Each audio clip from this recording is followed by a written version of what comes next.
Normally during Holy Week, Jerusalem's Old City is filled with pilgrims from around the world.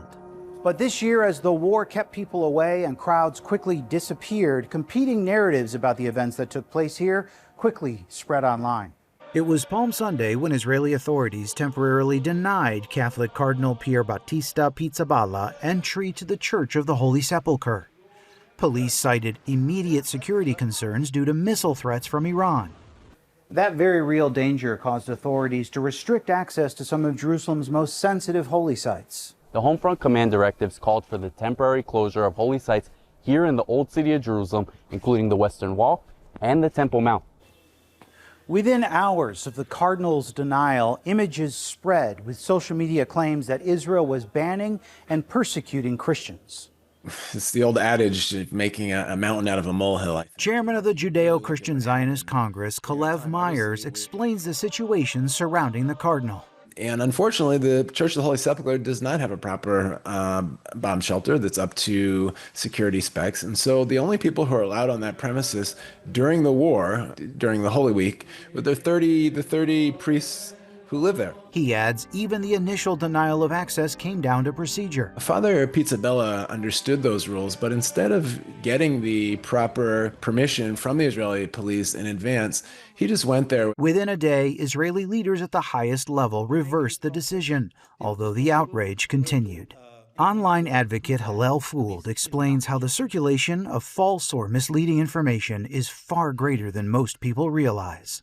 It really was a great, I would say, manifestation of everything we've seen for the past 3 years, which is total fake news that spreads like wildfire. Someone makes something up out of thin air. This was no different. Like Israel's discriminating against Christians, which is obviously not the case at all. All the holy sites were closed for our protection because Iran was, randomly and arbitrarily just firing missiles everywhere. This was nothing in any way against Christians. And unfortunately, it created more hatred towards Israel and the Jews. There's a lot of propaganda right now that's being amplified by bot farms out in Russia, which are being funded by Qatar and China and these countries that want to undermine the Judeo-Christian foundations of Western civilization. He points to a very different picture inside Israel. When the truth on the ground is that Israel is the only country in the Middle East where Christian communities have actually been growing and the Christian population has been growing over the last century.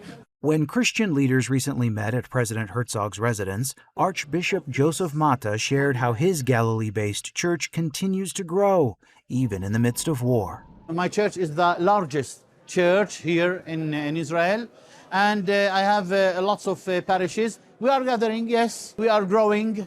With some difficulties even because of the situation, because of the war. Analysts and advocates see misinformation about how Israel treats Christians fueling anti-Israel and anti-Semitic rhetoric worldwide, especially among younger generations. For the first time in history, Joshua, you have very bad state actors that have direct access to the hearts and minds of the whole generation. New Pew research shows 60% of Americans now view Israel unfavorably, with half of that number holding a very unfavorable opinion. Recent analysis suggests online narratives are contributing to rising tension and even fueling real-world hostility, even as church leaders here say the reality on the ground is complicated. Persecution? No. At times, harassment from extremist groups? Yes. Bureaucratic insensitivity, yes, and Israel can do better, but at the same time, we are free in a way that other countries in this region are not. Questions about what's true and what's not continue to shape how this story is seen around the globe. Yet in the midst of it all, many here still find hope in the very reason Holy Week is celebrated. Joshua Swanson, CBN News, Jerusalem.